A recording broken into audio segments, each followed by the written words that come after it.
তমলদার এরকম হঠাৎ করে চলে যাওয়াটা আমরা মানতে পারছি না। দিব্যি সুস্থ সবল মানুষ, অথচ আমরা কেউ কিছু বুঝতে পারিনি জানেন। ওর যে ভেতর ভেতর এত বড় একটা হার্টের রোগ ছিল, ওর এইভাবে চলে যাওয়ায় একবারে অথই জলে পড়ে গেলাম।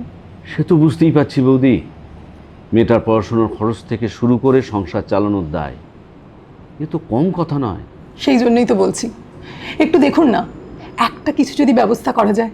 অনেক চেষ্টা করলাম, কিন্তু সবার একই বক্তব্য, ম্যারেজ রেজিস্ট্রেশন সার্টিফিকেট না পেলে কিচ্ছু করা যাবে না। সাত পাকে ঘুরে অগ্নিসাক্ষী করে এতগুলো বছর সংসার করলাম, আর আজ একটা কাগজ দেখিয়ে প্রমাণ দিতে হবে যে আমরা স্বামী স্ত্রী ছিলাম?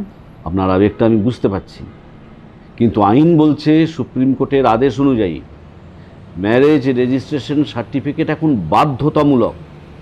যতদূর মনে পড়ছে, বিয়ের দিন কিছু সইসাবুত করেছিলাম জানেন, হয়তো এই রেজিস্ট্রেশনের জন্যই। আপনাদের বিয়ের রেজিস্ট্রেশন হয়েছিল? বোধহয় হয়েছিল, কিন্তু কখনো দরকার পড়েনি তো, তাই ওই সার্টিফিকেটটা তোলা হয়নি। চিন্তা করবেন না বৌদি, আপনাদের বিয়ের রেজিস্ট্রেশন যদি হয়ে থাকে তাহলে যে কোনো সময়ে সার্টিফিকেটটা পাওয়া যাবে।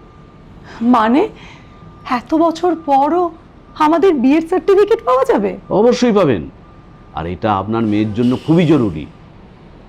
না হলে পরবর্তীকালে সম্পত্তির উত্তরাধিকার নিয়ে সমস্যা দেখা যেতে পারে। কিন্তু মুশকিল হচ্ছে, যে ভদ্রলোক রেজিস্ট্রি করেছিলেন আমি তো ওনাকে চিনি না।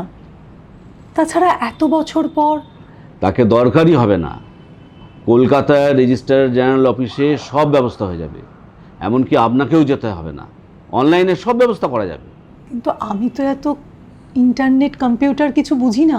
আপনি না জানলে কি হবে, আপনি বাংলা সহায়তা কেন্দ্রে যাবেন, সেখানে নিখরচায় আবেদন করতে পারবেন। বেশ, আমি আজই সব ব্যবস্থা করে ফেলছি। অবশ্যই, যত তাড়াতাড়ি পারবেন আপনার ম্যারেজ রেজিস্ট্রেশন সার্টিফিকেটটা এই অফিসে জমা দিন। আশা করি এরপর আপনার পাওনাটাকে পেতে কোনো অসুবিধা হবে না। আপনার সাথে কথা বলে অনেকটা ভরসা পেলাম। আজ তাহলে আসি।